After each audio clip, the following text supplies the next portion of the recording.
25-year-old Mandla Maseko is a part-time DJ in Pretoria. He says he always dreamt of being part of something extraordinary.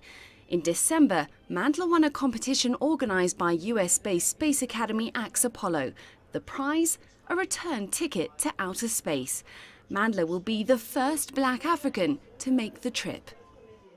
Just when I think of the title, first, and when I think of the many firsts that come with that title, it's overwhelming, you know. When you think of your first Mandela, your first Obama, you know, all those people, it's like, wow.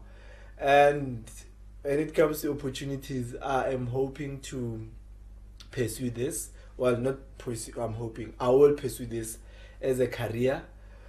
Mandla calls himself a typical township boy. He studied civil engineering in college but had to drop out before he could finish due to lack of fees.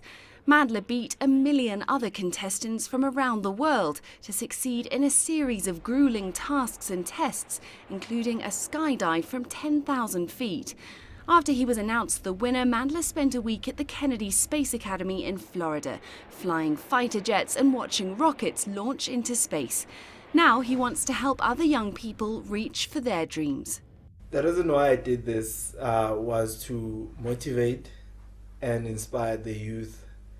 Well, mainly was to inspire the youth of my community, but this is huge, like it's bigger than me. So I'm taking it to another scale. I'm hoping this will inspire and motivate the youth of South Africa and Africa as a whole. Mandla has been spending time alongside his training visiting hospitals and schools where he encourages children to dream big and work hard. After his space mission, he plans to study aeronautical science and be able to sponsor other children from poorer backgrounds to go through higher education. Clementine Logan, CCTV.